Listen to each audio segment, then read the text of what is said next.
बच्चा जरा सा गलती करता है तो आप उसे टाल क्यों नहीं पाते हो? आप वहां पर समझौता क्यों नहीं कर पाते हो? आप वहां पर अपने रवैये में तब्दीली क्यों नहीं लाते हो? आप वहां पर अपने आप को रिफ्रेश क्यों नहीं कर लेते हो? आपको अपना बेटा बेटा दिखता है और भाई के बेटे में आप बुजुर्गी देखना चाहते हैं। आप सोचते हैं कि हुसैन ने नेज़े से कर दिया ऐलान, सरे हुसैन ने नेज़े से कर दिया ऐलान, हमें जो जीतता है वही सर उठा के चलता है, जो जीतता है वही सर उठा के चलता है। हज़रात मोहतरम, किल्लते वक्त की तलवार हम सभी के सरों पर गामज़न है।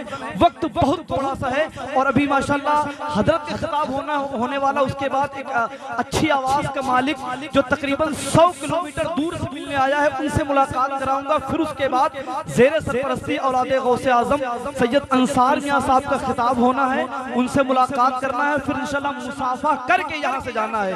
बोले इंशाल्लाह ताला।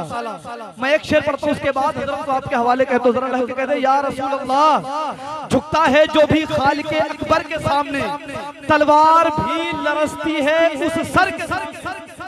यार खामोश बैठ गए, ठंडे हो गए क्या? ना गर्मी मई में होती है, ना गर्मी जून में होती है, अमा गर्मी तो हुसैनियों के खून में होती है।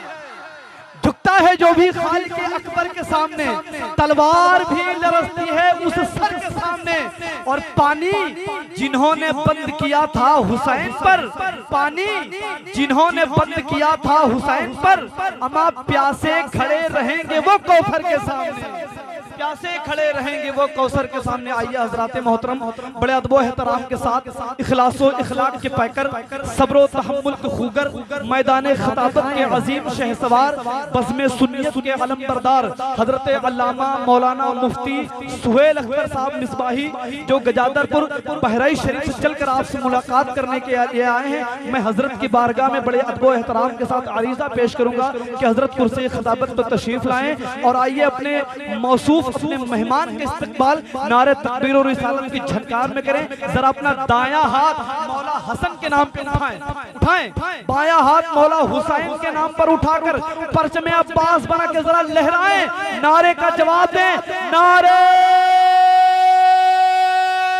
तकबीर, नारे रिसालत, मसलके आला हजरत, जश्न उवैस करनी व इस्लाह माशरा कॉन्फ्रेंस, हजरत अल्लामा मौलाना मुफ्ती सुहेल अख्तर साहब क़िबला।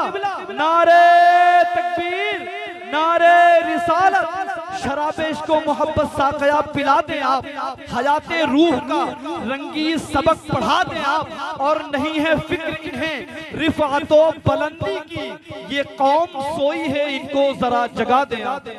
रूह शरीफ पढ़ें। अल्लाहुम्मा सल्ली अला सय्यिदिना शफीअना हबीबना नबीना मौलाना मुहम्मदिन सल्लल्लाहु तआला अलैहि वसल्लम, तिब्बिल क़ुलूबी व दवाइहा व आफ़ियतिल अबदानी व शिफ़ाइहा व नूरिल अबसारी व ज़ियाइहा व क़ूतिल अरवाही व ग़िज़ाइहा व बारिक वसल्लिम सलातम व सलामन अलैका या रसूल अल्लाह सल्लल्लाहु तआला अलैहि वसल्लम।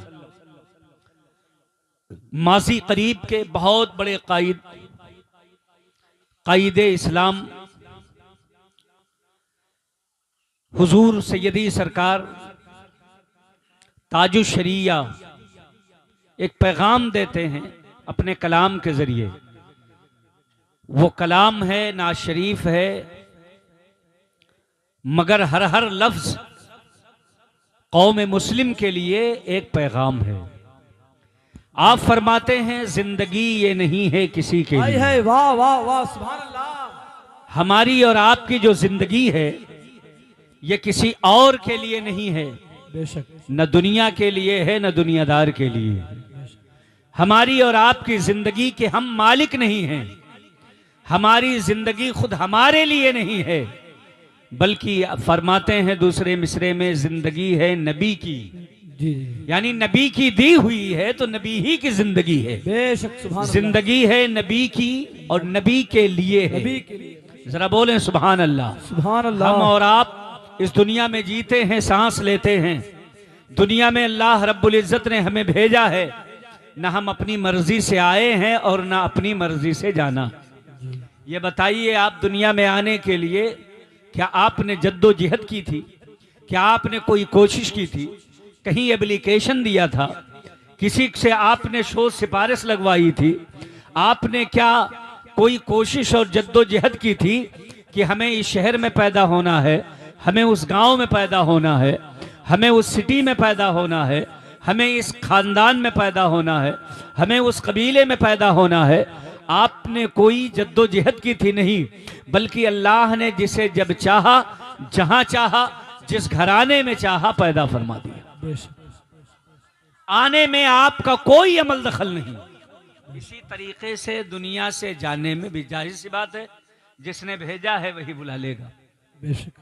जिसने भेजा है वही आपको जब चाहेगा, चूंकि वक्त मुकर्रर नहीं है, आपने कोई एग्रीमेंट नहीं करवाया है, कितने दिन दुनिया में रहना है, किस तरीके से रहना है, कोई एग्रीमेंट नहीं है। भेजने वाली जात परवरदिगार की है, उसने दुनिया में भेजा है और जब चाहेगा तो आपको वापस बुला लेगा। बेशक हक है। बचपना हो, अगर बुलावा आ गया तो जाना है। जवानी हो, अगर बुलावा आया है तो जाना है। काम पड़े हो, बुलावा आया है तो जाना है। आपकी खेती हरी भरी लगी हो, इतनी भी मोहलत नहीं कि उसे काट कर गल्ला आप अपने घर में रख दें। बुलावा आ जाएगा तो जाना है।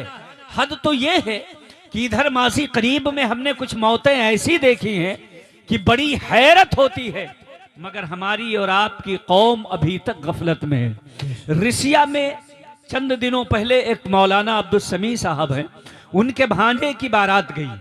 बारात पहुंची, सारे मेहमान पहुंचे, नाश्ता हो गया, सारे मेहमान बाराती बैठे हुए थे, स्टेज लगा हुआ था, वो लड़का बैठा हुआ था।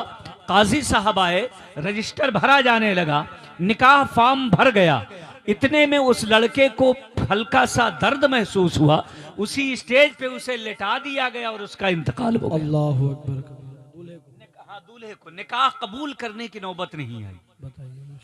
बारात आ गई थी, सजी बजी गाड़ी खड़ी रह गई, दुल्हन सजी संवरी बैठी रह गई, काजी साहब रजिस्टर लिए बैठे रह गए। सारे बाराती, इब्तिदा में तो उन्हें समझ में नहीं आया, मगर ऑन स्पॉट आप देखें कि उस लड़के का इंतकाल हुआ। बड़ी हैरत की बात है, सारे लोगों के रोंगटे खड़े हो गए। अगर उसे कुछ तकलीफ होती तो वो बारात में दूल्हा बनकर क्यों आता? जी जी जी। ये अभी हाल ही में 4-6 महीने हुए, रिसिया मटेरा नानपारा के पास की बात है। जी जी जी। बहराई शरीफ में। और उससे पहले 9 तारीख को, आज 12 है ना, इसी मई की, इसी मार्च की 9 तारीख को मेरा प्रोग्राम था मल्हीपुर में। मल्हीपुर में पूरा जलसा चल रहा था, बहुत उलमा मुकर्रिरीन आए थे, हमारी भी दावत थी, हम भी वहां पहुंचे। जैसे ही हम लोग खाना खा रहे थे, एक कारी साहब, गुलाम जिब्राइल नाम था उनका, बहुत बड़ा उनका इदारा था, वो मोटरसाइकिल से आए जलसा सुनने की गरज से। 13 तारीख यानी कल की रात में उनके मदरसे का जलसा, 13 तारीख, और 9 तारीख को मोटरसाइकिल खड़ी की, घर पे जैसे ही पहुंचे गिर गए।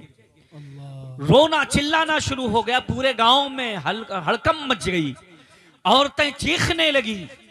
जलसे की आवाज कम करा दी गई, कहा तबीयत बहुत खराब है, मुंह से फेना आ गया है, सारे हरन बंद कर दिए गए, खाली साउंड पे जलसा चलने लगा। हम जैसे खाना खा के हमने सोचा स्टेज पर चलें, तब तक उनकी लाश वापस आ गई। गाड़ी में उनको लेके गए थे डॉक्टर के यहाँ, चंद मिनट के अंदर उनका इंतकाल हो गया। मेरे भाइयों, आप गौर फरमाएं, इस दुनिया में कोरोना काल में आपने देखा है लोगों को जाते हुए। मेरे भाई, क्या भी समझने का वक्त नहीं आया है? क्या सुधरने का वक्त नहीं आया है? किस वक्त हमारा बुलावा आ जाए, किस वक्त हमें जाना पड़ जाए। अब तो ना असबाब की जरूरत होती है, न जाहिरी तौर पर बहुत ज्यादा हमें और आपको आगाह रहने का वक्त मिलता है।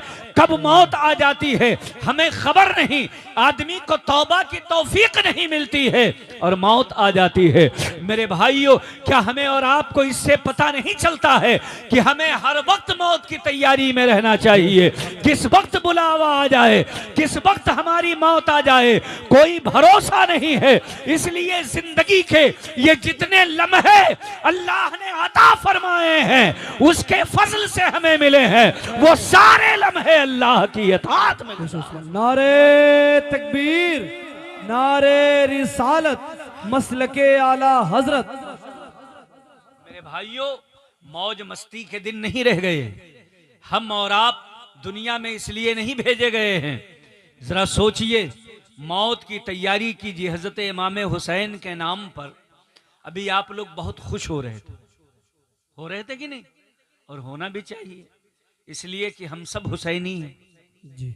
हमारे आइडियल इमाम हुसैन है।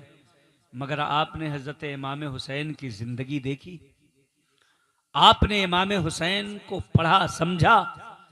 आपकी सारी जिंदगी छोड़िए, सिर्फ करबला में जब आप यजीदियों के मुकाबिल गए हैं, आपका वो जाना देख लीजिए, इंशाअल्लाह जिंदगी संवर जाएगी। जी जी। करबला में आप पहुंचे। आज चंद हमारे और आपके दुश्मन हमारी मुखालिफत पर आमादा हो जाएं और हमें लगे कि अभी थोड़ी देर में हमारी मौत हो जाएगी, तो हम और आप कैसे कैसे बहाने करेंगे, हम और आप कैसे कैसे हीले तलाश करेंगे, हम और आप किस तरीके से घबराएंगे। मगर इमाम हुसैन, जिन्हें मालूम है कि ये यजीदी हमारे खून के प्यासे हैं, बाल बच्चों को शहीद कर दिया है, पानी तक पाबंदी लगा दी है, ये हमारे दुश्मन बने बैठे हैं, मगर उसके बावजूद आप अपने खेमे से निकलकर मैदान करबला में दुश्मनों के बिलमुकाबिल तशरीफ ले। आपका वहां तक जाना उजूम व इस्तिक़लाल, हिम्मतो बहादुरी और शजाअत का एक ऐसा बाब है। अगर सिर्फ इंसान इतना समझ ले और सही मानों में हुसैनी हो जाए, तो फिर उसकी जिंदगी की मेराज हो जाए। बेशक हक है, माशाअल्लाह। ऐसा नहीं, ताखीर नहीं किया, खेमे में छुपे नहीं रहे, इधर उधर आपने रास्ते नहीं ढूंढे, आपने छुपने में आफियत नहीं समझी। ये जानने के बावजूद कि ये लश्कर हमारे खून का प्यासा है, आप उनके सामने निकलकर तशरीफ ले गए। ये आपकी उलुल आज़मी थी, ये आपकी हिम्मतो बहादुरी थी। आप समझ रहे हैं कि ये हमारे खून के प्यासे हैं, हमें शहीद कर देंगे, मगर इमाम हुसैन ने अपने आप को दुनिया वालों के सामने इस तरीके से जाहिर किया और बताया, ऐ दुनिया वालों, हुसैन इस फौज से नहीं डरता, इसलिए कि हुसैन मौत से नहीं डरता। सुभान अल्लाह। नारे हाथ उठा के बोले सुभान। नारे रिसालत, मसलके आला हजरत, शहीदाने करबला, या हुसैन, या हुसैन। इसलिए कि हुसैन मौत से नहीं डरता। अगर मौत से डरता तो फौज के सामने न जाता, खेमे में छुपे रहते, पीछे के रास्ते से राह फरार अख्तियार करते, हीले और बहाने तराशते। मगर आपको मालूम है, मौत है उसकी करे जिसका जमाना अफसोस। मौत तो दुनिया में सभी आए हैं मरने के लिए। कौन कहता है कि मोमिन मर गया, कैद से छूटा वो अपने घर गया। उन्हें मौत से डर नहीं है, क्योंकि उनकी नमाजें कज़ा नहीं हैं। जरा बोलें सुभान अल्लाह। सुभान अल्लाह। सब लोगों की शिरकत एक एक जुमले पर, सब लोग हाथ उठा के बोलें सुभान अल्लाह। आपको मौत से डर नहीं लगता, इसलिए कि आपके जिम्मे वाजिबात बाकी नहीं हैं। आपको मौत से डर नहीं लगता, इसलिए कि आपकी जिंदगी गुनाहों से खाली है। आपको मौत से डर नहीं लगता, इसलिए कि आपने बदअहदी नहीं की है। आपको मौत से डर नहीं लगता, क्योंकि आपने झूठ नहीं बोला है। आपको मौत से डर नहीं लगता, इसलिए कि हराम से आप दूर रहे हैं। आपको मौत से डर नहीं लगता, इसलिए कि दामन नेकियों से भरा हुआ है। जरा बोले, हाथ उठा के बोले सुभान अल्लाह। आपको मौत से डर नहीं लगता, न कब्र से डर है, न हश्र से डर है, न आखिरत से डर है, इसलिए कि कब्र भी उसी के लिए जहन्नम का गड्ढा है जो मुस्तफ़ा के फरमान से दूर है, जो शरीयत के हकाम से दूर है, जो झूठ बोलने का आदी है, जो नमाजें छोड़ता है, जो दुनिया में खुराफात फैलाता है, जो लोगों पर जुल्म करता है, जो लोगों को सताता है, जो हक तलफी करता है, जिसने लोगों की जमीनें दबा रखी हैं, जिन्होंने लोगों का कर्ज मार रखा है, मौत उन्हीं के लिए भयानक है जिन्होंने अपना दिल दुनिया में उलझा रखा है। और जो लोग दुनिया से बेनियाज होकर रसूलुल्लाह की शरीयत पर अमल करके जीते हैं, उनका आलम यह होता है, आज फूले न समाएंगे कफन में आसी, गौर की शब है उस गुल से मुलाकात की। आज फूले न समाएंगे। माशाअल्लाह। मेरे भाइयों, इमाम हुसैन मौत से डरते नहीं हैं और हमारे असलाफ कभी मौत से डरे नहीं। बेशक हक है। इमाम हुसैन रज़ियल्लाहु ताला अन, आपकी जिंदगी आपके सामने है। मैं और बताऊं, आपको करीब करूं, ख्वाजा गरीब नवाज अजमेर में आए थे। सुभान अल्लाह, सुभान अल्लाह। हाथ उठा के बोले सुभान अल्लाह, सुभान अल्लाह। हजरत ख्वाजा गरीब नवाज अजमेर शरीफ की धरती पर आए थे। कितने लोग आपके चाहने वाले थे, कहां कहां आपकी मेहमान नवाजी हो रही थी, कोई नहीं, कहां कहां आपके लिए ज़ियाफत के दस्तरखान बिछ रहे थे, कितने लोग आपकी राहों में पलके बिछाते थे। इस हिंदुस्तान में जुल्म का दौर था, तारीकी छाई हुई थी, लोग जुल्म और ज्यादती करके जीना चाहते थे, एक दूसरे को दबाते थे, एक दूसरे को परेशान करते थे, एक दूसरे के हुकूक की पामाली करते थे। गरीब नवाज आए थे, एक मिशन लेकर आए थे, एक मकसद लेकर के आए थे। आपने जिंदगी का एक बहुत बड़ा फैसला किया था कि हमें इस्लाम की बहारें हिंदुस्तान की सरजमीन पर बखेरनी है, हिंदुस्तान के अंदर ईमान की हवा चलानी है। लोगों को उनके नजरियात के साथ, उनके अखलाक के साथ, उनके अमाल के साथ उनका सब कुछ बदल के रख देना है। ऐसे लोगों के दरमियान आप आए थे। मेरे भाइयों, आपको मालूम है आज हम और आप इतनी तादाद में हैं, इतनी कसीर तादाद है हमारी। हम और आप कुंबे और कबीले में रहते हैं, गांव और इलाके में रहते हैं, अपनों में रहते हैं, अपनों के दरमियान मौजूद हैं। हम इसी धरती में से पैदा हुए हैं, यहीं पैदा हुए हैं, यहीं रहना है। ए बेटे, लो बाबू, कहां चल दिए हो? यार क्या कदमी ना करो। क्या बात है भाई, जरूरी हाजत है। तकरीर सुन लो, तकरीर सुन लो, तकरीर सुना करो। इनकलाब यहीं से आता है।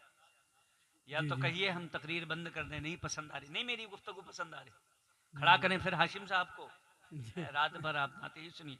माशाल्लाह हमारे भाई के सीने में दम बहुत है। जी जी जी, ऐसा नहीं है कि वो पढ़कर थक गए 2-4-6 कलाम, रात भर आप यही सुनोगे तो रात भर वो पढ़ते रहे। माशाल्लाह। हम लोगों ने तो वक्त सेट किया है, ऐसा नहीं कि थक करके चले गए। जी, ये है कि थोड़ा थोड़ा सब कुछ हो जाए। जी जी, तवज्जो है। तो मेरे भाइयों, मैं थोड़ी देर, बहुत तकरीर लंबी मैं नहीं करूंगा, वो मौका नहीं है, महल नहीं है, मजमा नहीं है, आप लोग नहीं हैं। जाहिर सी बात है, पैगाम जब सुनने वाले होते हैं तो पैगाम पहुंचाया जाता है। मैं आपका जहन करीब कर रहा हूं, सुनिए, गौर से सुनिए हमारी बात है। इसीलिए इको वगैरह मैंने कम करवा दिया। ये नहीं कि आप कहें मौलाना ने तकरीर बड़ी तगड़ी की, बहुत अच्छा बोले आप, तो उसके बाद कोई कहे मौलाना बोले क्या, तो कहे ये तो नहीं समझ में आया मगर बोले बहुत अच्छा। जी जी जी, लोग बहुत समझ भी बहुत कम पाते हैं। जी, खाली वो ये सुनते हैं कि धड़ धड़ धड़ धड़ धड़ धड़ हो रहा है, और कुछ लोग तो बहुत उल्टा समझ जाते हैं। अभी हाशिम भाई ने जो है माँ के हवाले से कुछ अशार पढ़े है ना, माँ की मोहब्बत में, तो अब वहाँ इतनी वजाहत भी अहले स्टेज कर दिया करें कि अपनी माँ से की ताजीम करो, उनसे मोहब्बत करो। एक साहब थे कि बेचारे जलसा सुनने जाते थे, और जलसा सुन के आते थे तो अपने बीवी की आओ भगत बढ़ा देते थे। फिर गए जलसा सुनने, फिर आए, मानदान और बढ़ा दी, फिर गए सुनकर आए, फिर और मानदान बढ़ा दी। तो लोगों ने पूछा क्या बात है भाई, आप मेहरबानियों पर मेहरबानियां बढ़ाते चले जा रहे हैं। तो बोले मैं जलसे में सुन के आया हूं कि माँ की बड़ी खिदमत किया करो। तो कहा हाँ माँ का है ना, तो बोले नहीं, तो ये भी तो हमारे बच्चों की माँ, अल्लाह अल्लाह, जी जी जी जी, माशाअल्लाह, बोले ये भी तो हमारे बच्चों की माँ, जी जी, तो वो उनकी खिदमत में लग गए बेचारे। तो बहुत गौर से सुना करो और समझ समझ के सुना करो। जी जी जी, मेरे भाई, मैं अर्ज ये कर रहा था कि हिंदुस्तान में गरीब नवाज आए थे, जी बेशक, बोलो आए थे कि नहीं आए थे? जी जी, तो उन्होंने जब वो आए तो माहौल इतना जो है खुशगवार नहीं था जितना हमारे और आपके लिए है। इसलिए कि हमारे बाबा यहीं पैदा हुए, दादा यहीं पैदा हुए, हम और आप यहीं पैदा हुए। बोलो पैदा हुए कि नहीं हुए? जी जी, हम हिंदुस्तान के नागरिक और शहरी भी हैं, और ऐसे शहरी हैं कि हमारी जन्मभूमि भी यही है, हक है, जन्मभूमि भी यही है, कर्मभूमि भी यही है। तो अल्हम्दुलिल्लाह जो भी हमारे मुल्क का शहरी है, बाशिंदा है, जो भी यहाँ का पैदावार है, जी वो सब हिंदुस्तानी हैं और सब आजाद हैं। सबको हक है जो चाहे वो लिबास पहने। बोलो है कि नहीं? जी जी, सबको हक है जो चाहे वो खाना खाए। जी कोई गुलाम नहीं है, कोई किसी के ऊपर मुसल्लत नहीं है कि दिन में दाल चावल खाओगे, रात में सब्जी रोटी खाओगे। बेशक, आजाद हैं आप, जो जी, चाहे जी। वो खाएं। आप आजाद हैं, जो चाहे वो पहने। इसी तरीके से आप आजाद हैं, जो चाहे वो नजरिया रखें। आप धार्मिक तौर पर भी आजाद हैं। मुल्की सतह पर आपके लिए कोई कानून नहीं है। बेशक, आपके लिए बाज़ाब्ता एक लॉ, एक कानून बन गया है कि हिंदुस्तान का हर शहरी खाने में, पहनने में और मानने में आजाद है। जो चाहे आदमी वो नजरिया रखे, जो चाहे वो खाना खाए, जो चाहे वो लिबास पहने। हर आदमी अपने घर में खाता है, किसी को किसी से कोई लेन देन नहीं, झगड़ा भी नहीं करना चाहिए। नज़रिया और मिजाज भी अपना अपना रखता है। हम अपने गांव में रहते हैं, वो अपने गांव में रहते हैं। हम अपने घर में पकाते खाते हैं, वो अपने घर में पकाते खाते हैं। हम अपने महल्ले में रहते हैं, वो अपने महल्ले में रहते हैं। हम अपनी ज़मीन में घर बनाते हैं, वो अपनी ज़मीन में घर बनाते हैं। हम अपनी काश्त अपने खेत में करते हैं, वो अपने खेत में अपनी काश्त करते हैं। किसी का किसी से कोई झगड़ा नहीं है। हर आदमी आज़ाद है, भाई भाई है, अलग अलग आजाद है। कोई किसी के ऊपर जुल्म नहीं कर सकता। अब सगे भाई हैं, अगल बगल रहते हैं, मगर एक भाई दूसरे के ऊपर जबरन खाने पीने, पहनने ओढ़ने और नजरिया के बारे में उनको मजबूर नहीं कर सकता कि आप ये करें वो ना करें। बेशक, बोलो कर सकता है? नहीं कर सकता। जितना उसका हक है उतना आपका हक है। वो भी यहाँ का बाशिंदा है, आप भी यहाँ के बाशिंदे हैं। वो भी यहीं पैदा हुआ, आप भी यहीं पैदा हुए। पैदाइशी तौर पर हम लोग हिंदुस्तानी हैं, हमें हक है। मगर आप जरा दुनिया के हालात देखिए कि लोग आज हमें मजबूर करते हैं, हमें परेशान करते हैं, जबकि हमारा किसी से कोई लेना देना नहीं। हम अपने घर में पकाते खाते हैं, दूसरे की हांडी झांकने नहीं जाते। तो दूसरे को भी चाहिए कि वो हमारे घर की हांडियां ना देखा करे। हम आजाद हैं, हिंदुस्तानी हैं, हम अपने मुल्क में आजाद की जिंदगी जीते हैं। जो चाहे वो खा सकते हैं, जो चाहे वो पहन सकते हैं, जो चाहे वो नजरिया रख सकते हैं। जिस तरीके से चाहे उस तरीके से जिंदगी गुजार सकते हैं। नारे तकबीर, नारे रिसालत, मसलके आला हजरत, ख्वाजा का हिंदुस्तान। हर भाई अपने अपने में आजाद है। बोलो है कि नहीं? हर भाई अपने तौर पर आजाद है। अपने अपने घर पकाए, अपने घर में खाए, अपने घर में रहे, अपने तौर पर अपने घर में इबादत करे या अपनी इबादत गाह में इबादत करे। किसी को किसी से क्या लेना देना, किसी को किसी से क्या चलन, किसी से किसी को क्या हसद, क्यों चिढ़ होती है? हर आदमी आजाद है, मजहबी एतबार से, लिसानी एतबार से, अखलाकी एतबार से, रहन सहन के एतबार से। मगर आप माहौल देखिए, लोग दुश्मनी के लिए इतना काफी है। आपसे इसी बात पर वो जलन रखते हैं और आपसे बेपनाह गुस्सा करते हैं, नफरत करते हैं, सिर्फ इसलिए कि आप ला इलाहा इल्लल्लाह पढ़ते। हक है, बात सही है कि नहीं? जी जी, बाकी उसके अलावा क्या दुश्मनी है? क्या आपने किसी के खेत पर कब्जा कर लिया है, दुकान पर कब्जा कर लिया है, जमीन छीन लिया है, किसी की जिंदगी में इंटरफियर किया है? नहीं, सिर्फ इतनी वजह से कि आप ला इलाहा इल्लल्लाह मुहम्मदुर रसूलुल्लाह पढ़ते। तो सोचिए कि इस जमाने में हालात इतने, हमारी तादाद इतनी है, हम लोग इतने हैं, और हम तो लोग पुश्तैनी तौर पर आबाओ अजदाद के ज़माने से हम और आप इस्लामी नज़रिया के हामिल हैं, तो हमारी ज़िंदगी में इतनी दुश्वारी है कि निकलते हैं तो लोग नफ़रत की नज़र से देखते हैं, हमसे चिढ़ते हैं, जलन करते हैं, हसद करते हैं, हर वक्त नुकसान पहुंचाने की फिराक में रहते हैं। तो सोचिए जिस वक्त हज़रत गरीब नवाज हिंदुस्तान तशरीफ़ लाए थे उस वक्त क्या माहौल रहा हो। अल्लाहु अकबर। अब ये आलम है, इतनी तादाद हम लोग पुश्तहा दर पुश्त से इस्लामी नज़रियात के हामिल होकर के हम नस्लों से यहाँ पर रह रहे हैं, पैदा हो रहे हैं, और वो तो यहाँ के पैदावार भी नहीं थे, बाहर से आए। वो हज़रत गरीब नवाज तशरीफ लाए थे मेरे भाइयों, मगर हज़रत गरीब नवाज ने दर्स दिया कि जो हक के अलम बरदार होते हैं, जिनके अंदर नजरिए में, जिनके एतकाद में, जिनके दिल में कोई खराबी नहीं होती है, जो लोग ये मिजाज रखते हैं कि हमें इस दुनिया में अमन व आश्ती का बोलबाला करना है, नजरियात को पाकीज़ा बनाना है, अखलाको किरदार को अच्छा करना है, हमारे अमाल, हमारे किरदार, हमारा कैरेक्टर, हमारे करतूत उम्दा है, तो वो डरता नहीं है, वो जानता है कि हम जंगल में भी जाएंगे तो मंगल बना देंगे। हक है जी जी, माशाल्लाह, हक है। तवज्जो है मेरे भाई। गाड़ी रुकी है, हजरत तशरीफ ला रहे हैं, जी जी जी, की आमद हो रही है, माशाल्लाह। हजरत यहीं तशरीफ लाएंगे, आप लोग इत्मीनान रखें। खड़े होकर इस्तकबाल करना हजरत का, खड़े होकर। नारे तकबीर, नारे रिसालत, मसलके आला हजरत, मसलके आला हजरत, जश्न इस्लाह मुआशरा कॉन्फ्रेंस। नारे तकबीर, नारे रिसालत।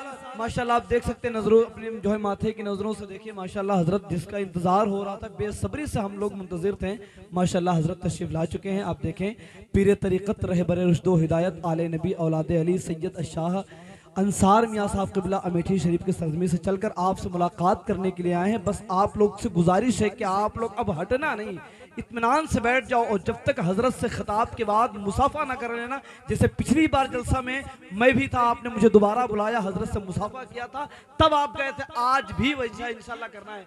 उम्मीद करें, बैठे इत्मीनान के साथ बैठे जी। अब मैं गुजारिश करूंगा जो लोग रोड पे खड़े हुए हैं, अब वो जलसा गाह में तशरीफ ले आए, क्योंकि आपके जलसे में शहजादे इमाम हुसैन तशरीफ ला चुके हैं, शहजादे गौसे आजम तशरीफ ला चुके हैं, और मुझे उम्मीद है कि भान मऊ के लोग, सराय हिजरा के लोग सादात कराम की इज्जत करना जानते हैं। माशाल्लाह, अब तशरीफ ले आए। माशाल्लाह आप देख रहे हैं, आले नबी औलादे अली गुले गुलजारे फ़ातिमतुज़ ज़हरा गुलिस्ताने हसनैन के एक बड़े ख़ूबसूरत और ताज़ा गुलाब की हैसियत रखने वाली ज़ात हज़रत अल्लामा व मौलाना सैयद मोहम्मद अंसार साहब क़िबला अमेठी, वो तशरीफ़ ला चुके हैं।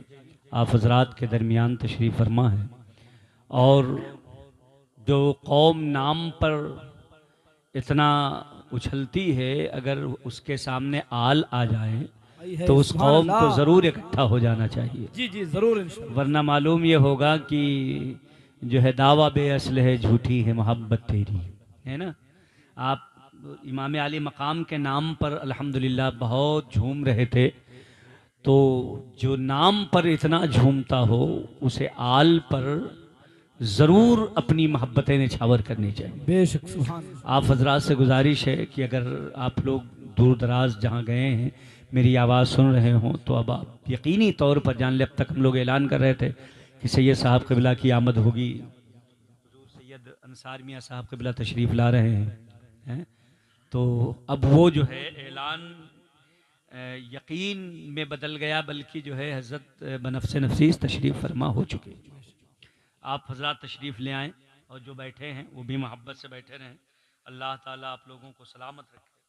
मैं अर्ज़ ये कर रहा था, आप सोचिए, मैं अर्ज़ ये कर रहा था कि गरीब नवाज उस दौर में हिंदुस्तान तशरीफ़ लाए थे, लोगों ने हालात ख़राब किए, ऐसा नहीं कि पलकों पे बिठाया। पानी बंद करना ये क्या है, अना सागर पे पहरा लगा, इससे बड़ी और क्या बात हो सकती है।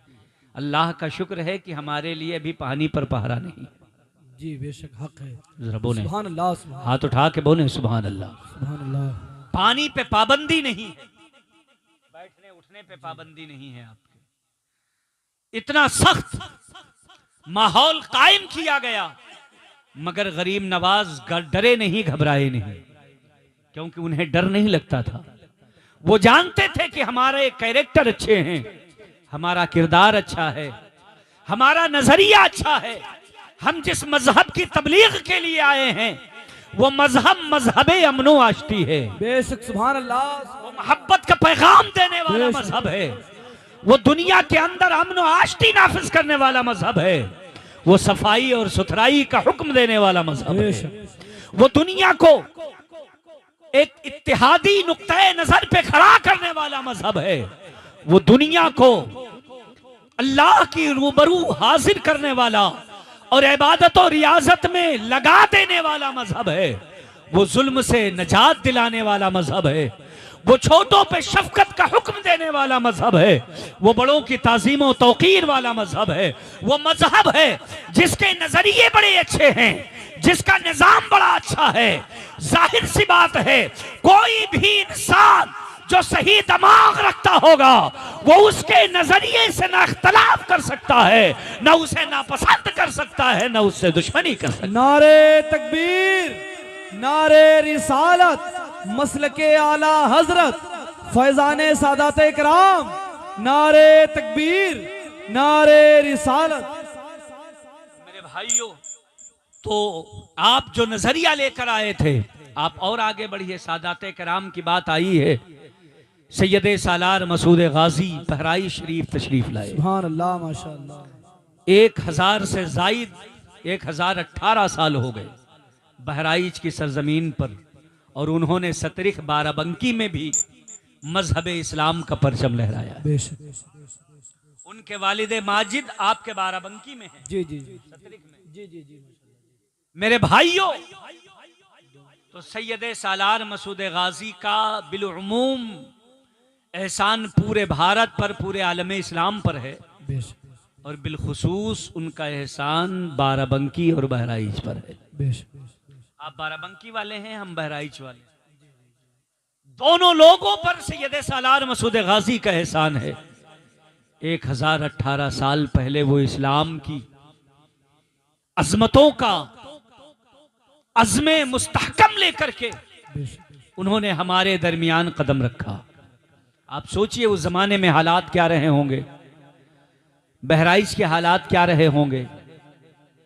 मगर सैयद सालार मसूद गाजी डरे नहीं, घबराए नहीं, इसलिए कि जो मजहब इस्लाम का मानने वाला होता है वो डरता नहीं है। बेशक हक है। जमीन पर जीता है इस उम्मीद के साथ कि हमारे कैरेक्टरों किरदार बड़े अच्छे हैं, और दुनिया से जाने के लिए हर वक्त तैयार रहता है कि जब कब्र में नकीरैन सवाल करेंगे तो अल्हम्दुलिल्लाह हम तो आशिक़े मुस्तफ़ा हैं, हमारे कब्र में हुजूर तशरीफ ले आएंगे। हमें कब्र में डरने की जरूरत नहीं है, हमें घबराने की जरूरत नहीं है, हमें नकीरैन के सवालात से परेशान होने की जरूरत नहीं है। बल्कि जब हम कब्र में जाएंगे उससे पहले हम कब्र में फरिश्ते आए, मेरे मुस्तफा जलवागर होंगे, वो मुस्कुरा रहे होंगे, नबी तबस्सुम फरमाएंगे। आलम यह होगा कि कब्र में लहराएंगे ता हश्र चश्मे नूर के जलवा फरमा होगी जब तलात रसूलुल्लाह की। नारे तकबीर, नारे रिसालत, मसलके आला हजरत। माशाल्लाह, ये इमाम साहब ने दिया है। 40 साल से इस गांव में दीनी मजहबी इस्लाही खिदमत बेचारे अंजाम देते हैं। मैं जानता हूं कि इमाम आलिम वगैरह की बहुत ज़्यादा तनख्वाह नहीं होती है ना। हजरत ने करम फरमाया, ये मुझे नवाजा है। कोई जुमला मेरा उनको पसंद आ गया होगा, इसे मैं तबर्रुक समझ करके, बाकी नोट तो नीचे है, मैं इसको जेब में रख लेता हूँ। माशाअल्लाह, सुभान अल्लाह। जी जी। एक आलिम इमाम वो यकीनन जो है नवाज दे, दुआ दे दे तो बहुत बड़ी बात है। माशाअल्लाह हजरत जो है ये जलसा कर रहे हैं। 40 साल से आपके दरमियान आपकी इमामत और आपकी क़यादत के फ़राइज़ अंजाम देते हैं। अल्लाह उन्हें सलामत रखे, लंबी उम्र अता फरमाए। ज़रा सब लोग हाथ उठा के बोलें आमीन। आमीन सुम्मा आमीन। तो मेरे भाइयों, आप गौर फरमाएं कि जो मोमिन होता है उसे कब्र से डर नहीं होता। आशिक़ रसूल जो है वो जानता है कि नबी तशरीफ़ लाएंगे जहां मेरे आका ने अपने ग़ुलाम को देखकर तबस्सुम फरमाया, कब्र की सारी परेशानी दूर हो जाए। और हुजूर माशाअल्लाह तबस्सुम वाली आदत, मचल कर बोले वाह वाह सुभान अल्लाह। मेरे आका हमेशा तबस्सुम फरमाते थे, हर वक्त आप मुस्कुराते थे। और आपको भी मुस्कुराने के बारे में इरशाद फरमाया, फरमाया मेरी उम्मत के लोगों मुस्कुराया करो। आपका जब भाई कोई मिले तो उससे मुस्कुरा के बात किया करो। तुम्हारा अपने भाई के लिए मुस्कुरा देना तुम्हारी तरफ से सदका है। सुभान अल्लाह माशाअल्लाह। इस पर सवाब अता फरमाएगा अल्लाह ताला, इस पर सवाब अता फरमाएगा। ये सदका है, मुस्कुरा दिया करो, इस पर अल्लाह नेकी अता फरमाता है। जरा सब लोग बोलें सुभान अल्लाह सुभान अल्लाह। तो मेरे भाइयों, मेरे आका सल्लल्लाहु ताला अलैहि वसल्लम के इस फरमाने आली शान में कि आप मुस्कुरा के अपने भाई से मिला करो, कितनी हिकमतें छुपी हुई। अपने भाई से मुस्कुरा के मिला करो, मतलब यह है कि भाई में आपस में कशीदगी न रखो, दुश्मनी न रखा करो, खान पियन बंद मत किया करो, एक दूसरे के खिलाफ कोर्ट कचहरी में मत जाया करो, थाने का रुख न किया करो। ये तुम्हारे भाई हैं भाई। इस भरी दुनिया में 200 के आसपास मुल्क हैं, हर मुल्क की आबादी और उसका तनासुब, तमाम किस्म के लोग, कहीं कहीं बहुत काले लोग होते हैं, कहीं कहीं बहुत गोरे लोग होते हैं। ये भी अल्लाह रब्बुल इज्जत का फजल है, बोलो है कि नहीं? हाँ, तो नफरत करने के लिए नहीं है। बहुत लोग काले लोगों से नफरत करते हैं और कहते हैं काला रंग पसंद नहीं है। मैंने कहा अच्छा, काला रंग अगर पसंद नहीं है तो बाल सफेद होने लगे तो मेहंदी क्यों लगाते हो? अल्लाह बेशक हक है। वाह वाह वाह। मेहंदी क्यों बोलो यार? जी जी जी, जरा मचल के बोलो सुभान अल्लाह। वहां तो हर आदमी काला ढूंढता है, जी जी जी, चेहरे के बाल हो, सर के बाल हो, कोई भी हो। जैसे सफेद होने लगे तो अब आपको गोरे से मोहब्बत नहीं रह गई, कालापन तो दूर हो रहा है, जी मगर आपको उस वक्त टेंशन और उलझन होने लगती। जी।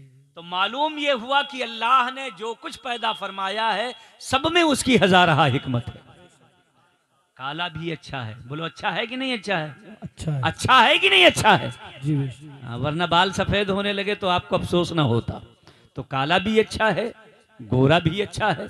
इस जहान में अल्लाह ने ना जाने कितने मखलूक पैदा फरमाए हैं, इंसान बनाए हैं। इंसानों में अलग अलग किस्म के लोग हैं। हर मुल्क के एतबार से आप बहुत दूर चले जाओ, कश्मीर ही चले जाओ, तो आप देखोगे कि कश्मीर में जो वहाँ का माहौल है उसका असर लोगों के जिल्द पर जाहिर होता है, चेहरों पर जाहिर होता है। चीन में रहने वाले वहाँ की आबो हवा और उसका असर चीन के लोगों के चेहरे पर जाहिर होता है। जी। आप अफ्रीका चले जाइए, वहाँ की आबो हवा का असर उनके चेहरे पर जाहिर होता है।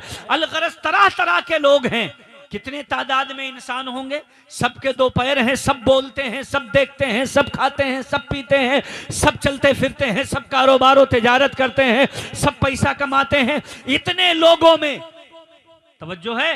जी जी, इतनी तादाद लोगों की, तो इन इंसानों में, हर किस्म के इंसानों में अल्लाह ने दो चार को मुंतखब किया है जिन्हें आपका भाई बनाया है। सुभान अल्लाह सुभान अल्लाह। बेशक आके बोले सुभान अल्लाह। सुभान अल्लाह। आपका भाई बनाया है, बेशक।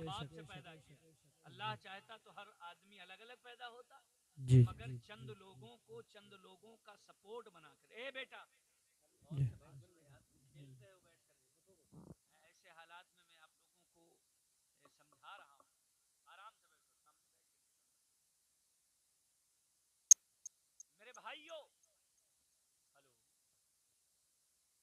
हेलो हेलो हेलो हेलो, आप सोचिए इतनी कसीर तादाद में इतने ज्यादा लोग, अल्लाह ने दो चार आपके सपोर्टर पैदा फरमाए। हेलो हेलो, हेलो हेलो, बस ठीक। अब आवाज तो आप लोगों तक कैसे पहुंच जाती? बोलो पहुंच रही कि नहीं पहुंच रही? तो सुनिए मेरी बात, ये जो मैं अहम बात कह करके इंशाअल्लाह मैं गुफ्तगू अपनी खत्म कर दूंगा। आज हम देखते हैं कि सबसे ज्यादा लड़ाई इंसान की अपने भाई से होती है। सगे भाई भाई हैं, बोलचाल बंद है। सगे भाई हैं, खान पियन बंद है। सगे भाई हैं, शादी ब्याह में आना जाना बंद है। सगे भाई हैं, सबसे ज्यादा इख्तिलाफ अपने भाई से। बाराबंकी गए, 2-4 झापड़ खाकर चले आए, किसी को कुछ बताया नहीं, सबर कर लिया। और अगर भाई ने ऊंचा बोल दिया तो लाठी निकल आई। अपने बच्चों से कहते निकाल लाओ लाठी, निपट लेते। बोलो है कि नहीं?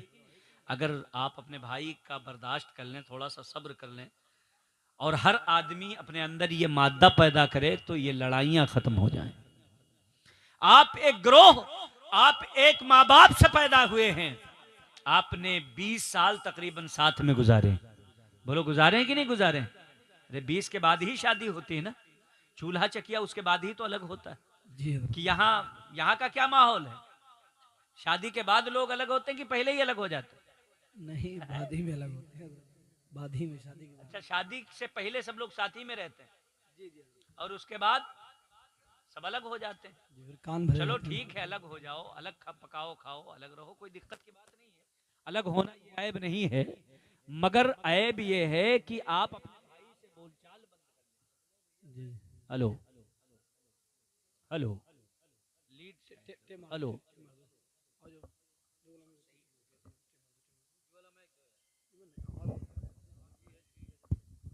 हेलो हेलो, हाँ ये अच्छा बोल रहा है। तो दिक्कत ये है कि आप अपने भाइयों से बोलचाल बंद कर देते हैं।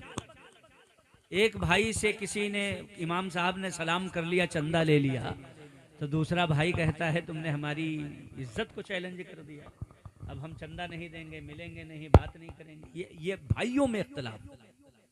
मेरे भाई आप कहाँ हैं, क्या सोच रहे हैं?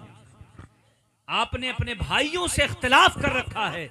वो भाई जिसके साथ आप 20 साल तक एक साथ रहे हैं, जब बाप कमाता था, 4 भाई थे आप, और वो मूंगफली लेकर आता था, किन करके बटती थी, हम गुजारा कर लेते थे। बोलो करते थे कि नहीं करते थे? हम और आप, हमारे वालिद अगर कोई पट्टी या मूंगफली या कुछ भी बाजार से लाते थे तो हम उस पे गुजारा कर लेते थे, खा लेते थे, बांट करके, इख्तिलाफ नहीं होता था। माँ की अगर बहुत ज्यादा मर्जी नहीं है, भूख लगी है, एक रोटी रखी है, उसने तोड़ करके 2 हिस्सों में दे दिया, दोनों भाई का गुजर हो जाता था। हद तो ये है कि हम टॉफियां लाते थे तो उसे काट कर, दांत से तोड़ कर बांट लेते थे। हम साथ रह लेते थे, तब झगड़ा नहीं होता था। आज आप रोजाना का 1000-2000 कमाते हो, आप रोजाना का 2-4-6 हजार कमाते हो, अब गुजर नहीं हो रहा है, साथ में लड़ाइयां हो रही हैं, आप भी कमा रहे हो, वो भी कमा रहा है, इनकम ज्यादा हो रही है। हर आदमी इख्तियार में है, जो चाहे वो कुंटलों मूंगफली खरीद लाए, ना जाने कितना सामान खरीद सकते हो। अब गुजारा नहीं हो रहा है, अब इख्तिलाफ हो रहा है। मेरे भाई अगर बांटना है बांट लो, कोई बात नहीं, मगर भाइयों से बोलचाल बंद हो जाना, मिलना जुलना तर्क कर देना। आपके यहाँ दावतें होती हैं, लोग आपके यहाँ गोश्त खाकर जाते हैं, आपके दस्तरखान पर लोगों की ज़याफत होती है, आपके मिलने वाले आते हैं जिनसे एक मर्तबा सलाम हो गया, कोई खास मुलाकात नहीं रही, मगर नंबर याद है, आपने उन्हें दावत दिया, वो आपके दस्तरखान पे खा के जा रहे हैं। आपने मार्केट में दोस्ती यारी बनाई है, आप उन्हें उसे दावत दिया, वो खा करके जा रहे हैं। आपके रिश्तेदार नातेदार खा करके जा रहे हैं, मगर आज आपके दस्तरखान पर आपका हकीकी भाई नहीं आया है, आज उसकी दावत नहीं है, आज वो आपके दस्तरखान से दूर है, आज आपकी ज़ियाफत से वो महरूम है। मैं कहना चाहता हूं, ऐसी ज़ियाफतें किस काम की, ऐसा दस्तरखान किस काम का? अल्लाह ने तुम्हें जो भाई अता फरमाया था, आप अपने भाई का ख्याल करते, अगर वो रूठ गया है, आप दुनिया को मनाते हो, कभी अपने भाई को मना लिया करो। अपने भाई को बुला करके वो अपने साथ लेकर के आए होते, उसे अपने दस्तरखान पर बिठाया होता और कहा होता, अरे भाई सब आज हमारे यहाँ दावत खा रहे हैं, सबसे ज्यादा तेरा हक है कि तू मेरा हकीकी भाई। बेशक, सुभान अल्लाह, हक है, बहुत बड़ी वजन बात। भाइयों, अपने भाइयों को नाराज ना किया करो। अगर उनसे गलती हो तो माफ कर दिया करो। बहुत आप टालते हो, सब्र करते हो, और सब्र करने का हुक्म मजहब इस्लाम में अल्लाह ने दिया। अल्लाह फरमाता है इन्नल्लाह मअस-साबिरीन, अल्लाह सब्र करने वालों के साथ है। अल्लाह फरमाता है वबश्शिरिस साबिरीन, सब्र करने वालों को खुशखबरी सुना दो। अगर थोड़ी सी बात हो गई सब्र कर लो, टाल दो। चलते फिरते आप कितनों को माफ करते हैं, कितनों को टालते हैं, कहां कहां सब्र करते हैं। जरा सोचिए, आप मार्केट जाते हैं, किसी का धक्का लगा, आप सोचते हैं गुस्सा तो आया, मगर आप सोचते हैं कि यहां पर इसके मानने वाले लोग ज्यादा होंगे। सब्र कर लिया आपने टाल दिया, झगड़ा खत्म हो गया, टल गया। आप अपनी दुकान पे हैं, कस्टमर आया, उलझ गया। बताओ आप वो सब्र करते हैं कि नहीं करते हैं? कोई मुलाजिमत करता है, उसके मालिक ने तेज गुफ्तगू कर दी, उसे भी उसे बर्दाश्त करना पड़ता है। आप वहां सब्र करते हैं। किसी का कहीं जाना हो ट्रेन वगैरह में, कभी बसा औकात आप नीचे उतर कर मामलात में दब कर समझौता कर लेते हैं, झगड़ा खत्म कर देते हैं। आप अगर कस्टमर का बर्दाश्त कर सकते हैं, अगर आप अपने सेठ का बर्दाश्त कर सकते हैं, आप अपने दुकान के मफाद के लिए अवाम का बर्दाश्त कर सकते हैं, अगर आप अपने आप को तनहा महसूस करके बाराबंकी और लखनऊ में लोगों की तूफाने बदतमीजी बर्दाश्त कर सकते हैं, वहां सब्र कर सकते हैं, तो अगर आपके भाई से थोड़ी सी ऊंच नीच हो जाए तो आप क्यों नहीं सब्र कर सकते? आप उसे क्यों नहीं टाल सकते? आप वहां सब्र का मुजाहरा क्यों नहीं कर सकते? आप वहां पर सब्र करके बात को खत्म कर सकते थे। आपकी बीवी ने उलझाया, वो तो गैर है, वो तो पराई है, वो दूसरी जगह से आई है, उसके रगों में वो खून नहीं बह रहा है जो खून तुम्हारे रगों में है। तुम्हारे रगों में वही सी माँ बाप का खून है जिस माँ बाप का खून तुम्हारे भाई के रगों में है। तुम सगे भाई हो, तुम हकीकी भाई हो, तुमने 20 साल साथ में गुजारे हैं, तुम एक माँ बाप के पैदावार हो, तुमने एक आंगन में खेला है, तुमने साथ में बचपना गुजारा है। अगर बाहर से आने वाली औरत या तुम्हारी बीवी तुझ कुछ खिलाफ भी बोलती है तो आप उसे समझाओ, कहो मैं अपने भाई को जितना जानता हूं तुम नहीं जानती हो, तुम कल आई हो, हम साथ में पले बढ़े हैं। क्या कहने? नारे तकबीर, नारे रिसालत, जश्न इस्लाह मुआशरा कॉन्फ्रेंस, फैजाने सादाते कराम, नारे तकबीर, नारे रिसालत। मेरे भाइयों, आज भाई की वजह से आंगन में दीवार उठानी पड़ती है, आपको पर्दे लगाना पड़ते हैं, दरवाजे अगर अलग निकालने पड़ते हैं। हमें अपना बर्दाश्त नहीं होता है। लड़ने के लिए, आपकी मुखालिफत के लिए दुनिया में क्या कम दुश्मन है? पूरी दुनिया आपकी दुश्मनी पर आमादा है। जो आपको बाई फेस नहीं जानते हैं, बाई नेम नहीं जानते हैं, बाई इलाका नहीं जानते हैं, वो भी आपसे दुश्मनी पर आमादा हैं, सिर्फ इसलिए कि आप कलमा पढ़ते हैं। पूरी दुनिया में नजर उठा करके देखिए, कितने लोग हैं जो आपसे दुश्मनी पर आमादा हैं, कितने लोग आपसे दुश्मनी करना चाहते हैं। दुश्मन कहीं कम है कि आप अपनों से दुश्मनी करते हैं, अपने रिश्तेदारों से दुश्मनी करते हैं, पड़ोसियों से दुश्मनी करते हैं। आप इन्हें बर्दाश्त नहीं कर सकते, अपने बर्दाश्त नहीं होते हैं। आपके भाई का बेटा है, बच्चे हैं छोटे छोटे, अगर उनसे गलतियां हो जाती हैं, जाहिर सी बात है आदमी अपने बेटों की खताएं माफ करता है।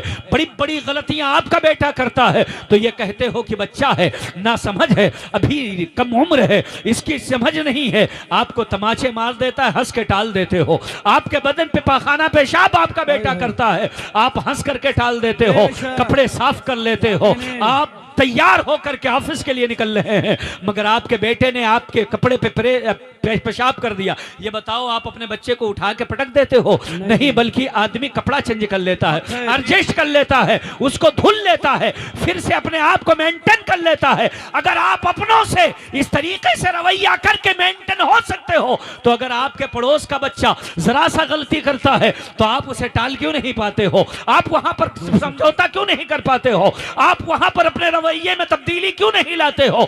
आप वहां पर अपने आप को रिफ्रेश क्यों नहीं कर लेते हो? आपको अपना बेटा बेटा दिखता है और भाई के बेटे में आप बुजुर्गी देखना चाहते हैं। आप सोचते हैं कि ये पड़ोस का बेटा है, ये पड़ोसी का बेटा है, ये हमारे भाई का बेटा है, वो 4 साल का है, 3 साल का है। आप कहते हो इसने कह कैसे दिया, इसने गलती कर कैसे दी। आप सोचते हो कि उसका मिजाज बूढ़ों वाला हो, उसका दिमाग बुढ़ापे वाला हो। नहीं नहीं, अगर बच्चा है तो बच्चे वाला ही दिमाग रहेगा। मेरे भाइयों, अपने भाइयों के बेटों को, अपने पड़ोसियों के बेटे को, अपने अजीजों के बेटे को, अपने रिश्तेदारों के बेटे को, उनके साथ कंप्रोमाइज करो, उनके साथ मोहब्बत बांटो, उनके साथ अखलाक पेश किया करो। अगर उनसे नासमझी हो तो अपना बेटा समझ करके वो बातें माफ कर दिया करो, वो बातें हटा दिया करो।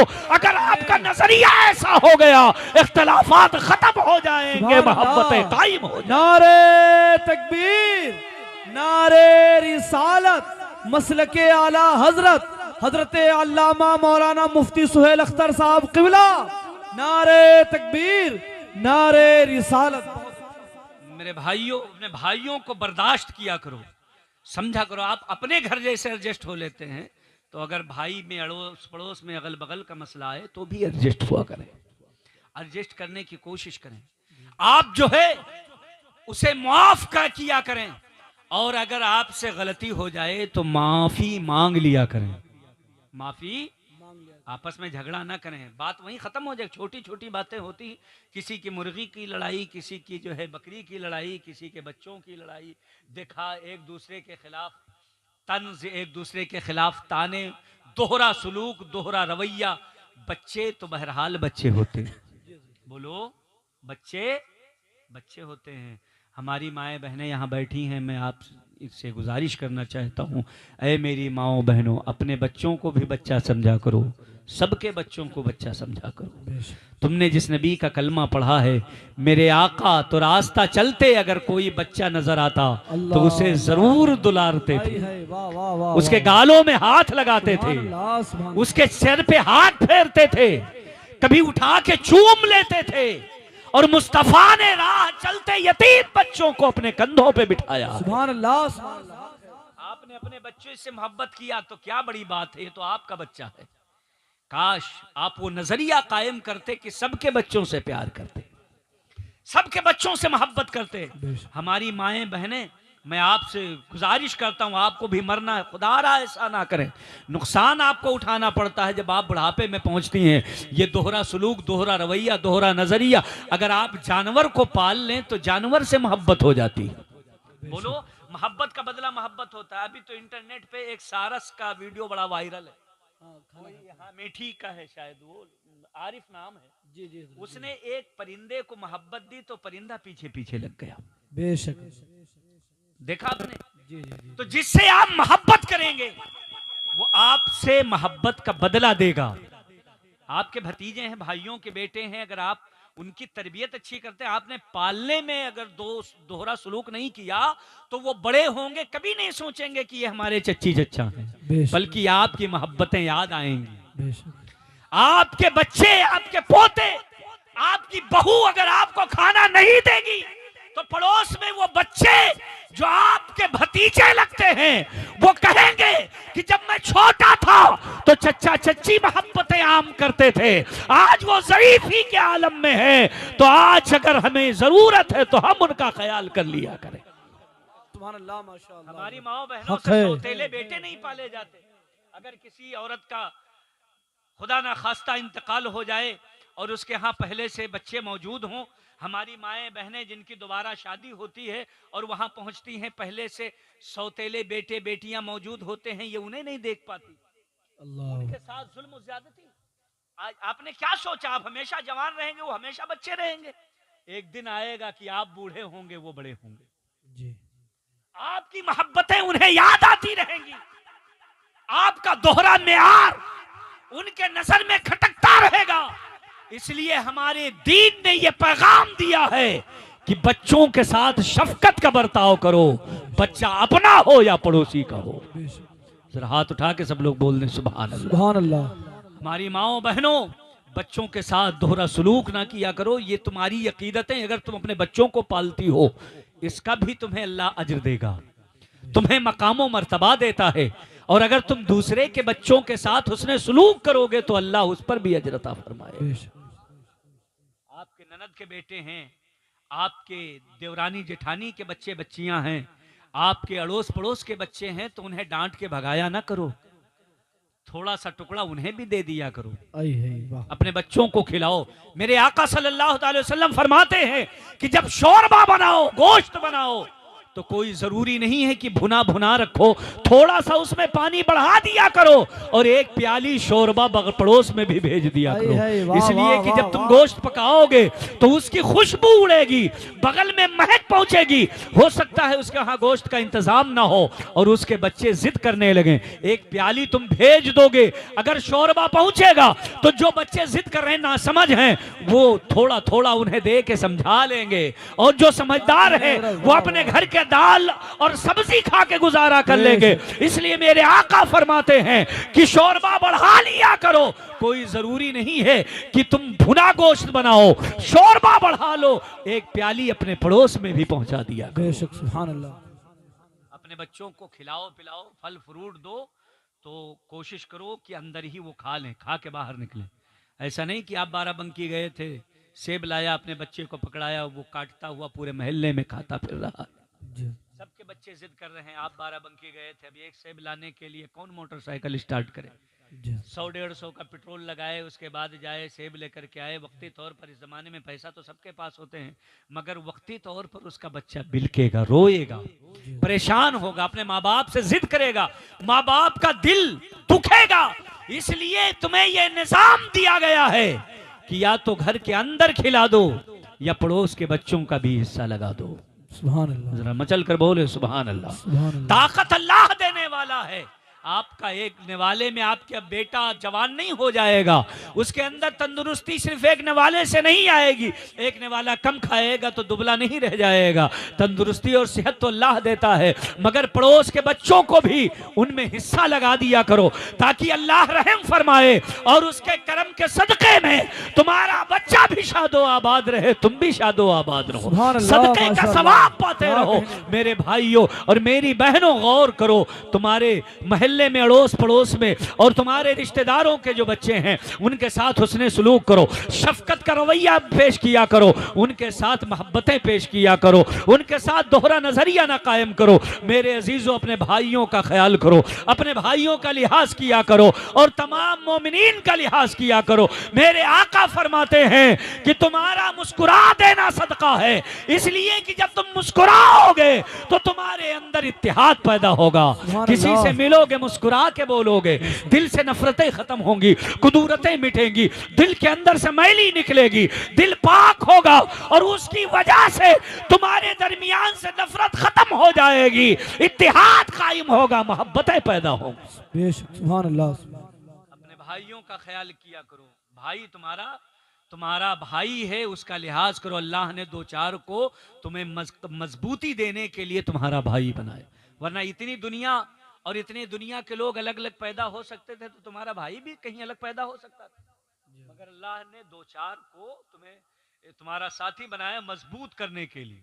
मेरे भाई, एक वाकया मुझे याद आ रहा है, मैं अर्ज करूं और उसके बाद मैं अपनी गुफ्तगू को ख़त्म करता हूं। सैयद साहब क़िबला इंशाअल्लाह आपको नसीहत फरमाएंगे।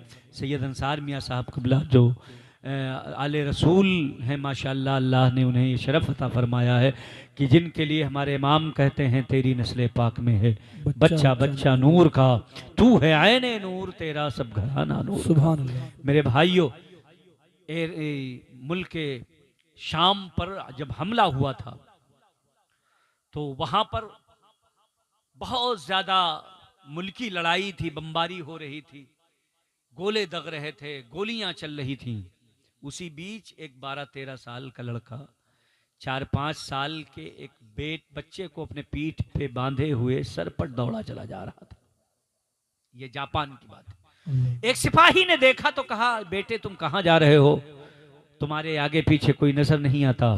तो उसने कहा कि मैं अमन के इलाके में जा रहा हूँ, जहाँ तशद्दुद ना हो रहा हो, जहाँ कान इन मकरूह आवाज़ों से महफूज रहे, मैं वहाँ जा रहा हूँ। यहाँ गोलीबारी हो रही है, जंग हो रही है, झगड़ा हो रहा है, जदाल हो रहा है, खून बह रहा है, मैं इस फसाद वाले इलाके से अमन के इलाके में जा रहा हूँ। कहा बेटे पैदल जा रहे हो? कहा हाँ पैदल जा रहा हूँ। कहा बहुत दूर है, लंबा है, चलते चलते थक जाओगे। कहा कोई बात नहीं, अमन के इलाके में हमें जाना है। तब तक सिपाही ने पूछा ये पीछे तुमने किसको बांध रखा है?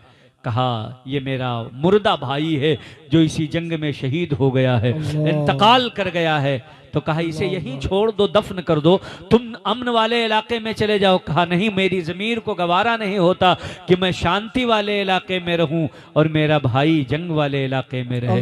जहां मैं रहूंगा ज़मीन के ऊपर, वहीं ये ज़मीन के नीचे रहेगा, मगर जहां मैं रहूंगा वहीं ये रहेगा। कहा बहुत दूर है, चलते चलते थक जाओगे, तुम्हारे पीठ पे बोझ लदा हुआ है।